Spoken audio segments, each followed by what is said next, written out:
Pemirsa, Kejaksaan Negeri Jakarta Pusat menetapkan 5 orang tersangka baru dalam kasus dugaan korupsi Pusat Data Nasional Sementara di Kemkominfo. 5 tersangka diantaranya terdiri dari 3 orang dari pejabat Kominfo dan 2 dari pihak swasta pemenang tender.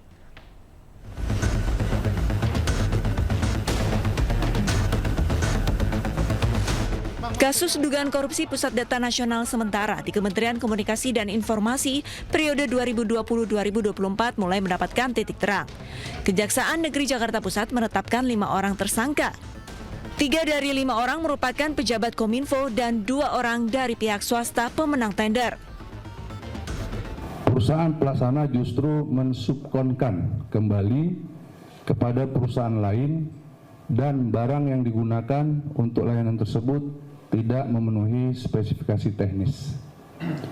Hal ini dilakukan agar para pihak mendapatkan keuntungan dan mendapatkan kickback melalui suap atau pemberian hadiah atau janji atau gratifikasi di antara pejabat Kominfo dengan pihak pelaksana kegiatan. Kasus ini bermula pada tahun 2020 ketika Kominfo melakukan pengadaan barang dan jasa PDNS senilai 958 miliar rupiah. Praktik dugaan tindak pidana korupsi ini mengakibatkan kerugian keuangan negara hingga ratusan miliar rupiah. Dari Jakarta, Rani Sanjaya, iNews melaporkan. Pemirsa, KPK periksa 2 mantan Dirjen Bina Penta Kementerian Ketenagakerjaan. Pemeriksaan terkait dugaan korupsi penggunaan tenaga kerja asing. Komisi Pemberantasan Korupsi memeriksa 2 mantan Dirjen Bina Penta Kementerian Ketenagakerjaan. Mereka diperiksa sebagai saksi atas kasus dugaan korupsi pengurusan penggunaan tenaga kerja asing. Kedua mantan pejabat Kemenaker itu adalah Soehartono yang menjabat tahun 2020 hingga 2023 dan juga Haryanto yang menjabat sebagai Dirjen Bina Penta tahun 2024-2025. Sebelumnya KPK menggeledah kantor Kementerian Ketenagakerjaan pada 20 Mei 2025 yang lalu. Penyidik KPK juga telah menyita sebanyak 8 mobil dari penggeledahan yang dilakukan di 3 tempat berbeda. Sejumlah dokumen disita oleh penyidik dan sudah ada 8 tersangka yang ditetapkan oleh KPK atas kasus tersebut. 3 mobil berwarna hitam. Jadi mereka jalan ya, Bro. Gratifikasi tenaga kerja atau TKA. Tuh, mobil terakhir nih. Yang baru saja keluar. Pemirsa, Kejaksaan Agung menegaskan perlindungan terhadap jaksa sangat penting untuk mendukung kinerja optimal para jaksa yang bertugas. Alat negara digunakan melindungi proses kerja jaksa baik di kantor maupun saat menggelar sidang di pengadilan.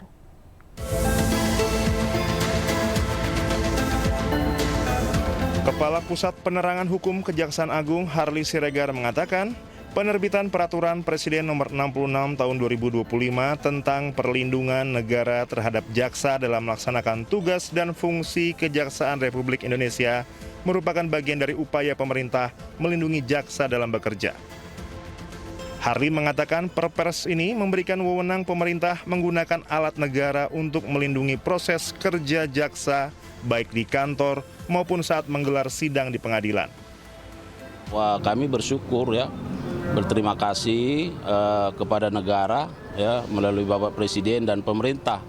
Kenapa? Karena telah memberikan perhatian yang begitu besar terhadap bagaimana pelindungan terhadap para aparat jaksa ya dalam menjalankan tugas fungsinya.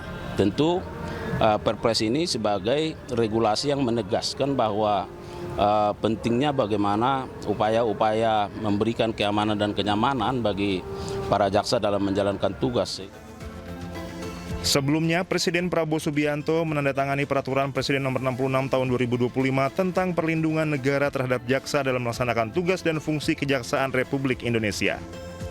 Dalam aturan tersebut, jaksa bisa mendapatkan perlindungan dari TNI Polri. Tim Liputan iNews melaporkan.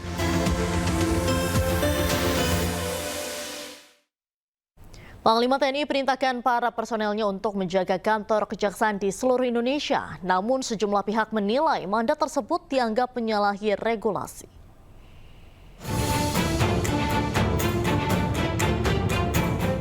Bertambah lagi tugas Tentara Nasional Indonesia atau TNI.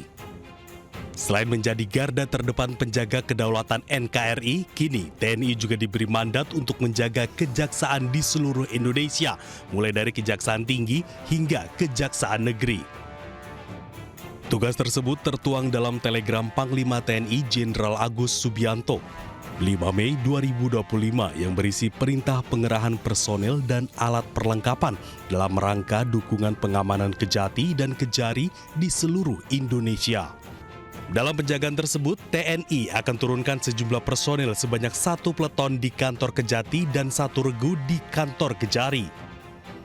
TNI Angkatan Darat menyatakan pengamanan ini merupakan kerjasama TNI dengan Kejaksaan. Sementara Kejagung pastikan tidak akan ada intervensi penegakan hukum oleh TNI. Kadis Penat Brigjen Wahyu Yudayana pun menegaskan TNI akan bertugas profesional. Namun penugasan ini menimbulkan sejumlah tanda tanya karena perintah ini dinilai bertentangan dengan berbagai regulasi, terutama konstitusi, undang-undang kekuasaan kehakiman, undang-undang kejaksaan, undang-undang pertahanan negara, dan undang-undang TNI yang mengatur secara jelas tugas dan fungsi pokok TNI. Pemirsa, Kementerian Keuangan hari ini merombak pejabat eselon 1, menariknya pensiunan TNI diangkat menjadi Dirjen Bea Cukai.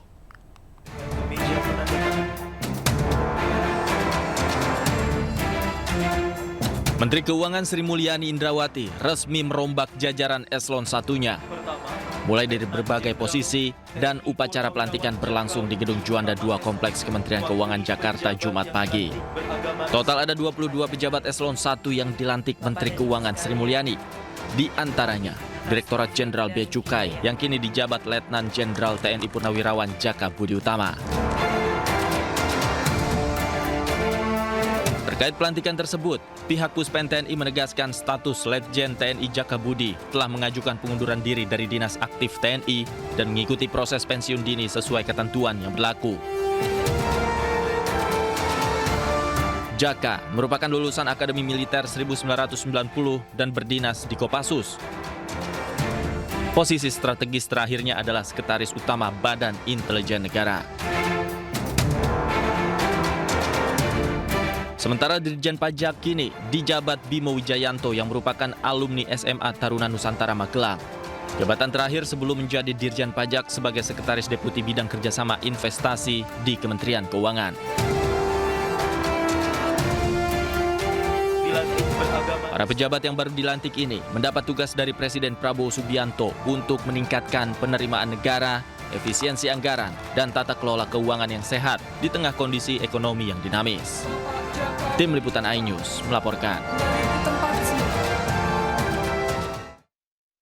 Sementara itu, Menteri Keuangan RI menegaskan penunjukan Letjen Purnawirawan Jaka Budi Utama untuk meningkatkan kerjasama dengan aparat penegak hukum.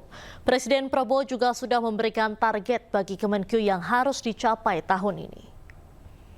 Bapak Presiden telah menyampaikan berkali-kali agar penerimaan negara terutama dari kegiatan-kegiatan yang dilihat sebagai ilegal atau menyalahi aturan harus dikoreksi. Maka kehadiran Pak Jaka merupakan suatu nilai tambah yang kami harapkan akan mendukung dan meningkatkan kemampuan Kementerian Keuangan untuk melakukan koordinasi yang jauh lebih baik dan efektif dengan berbagai aparat penegak hukum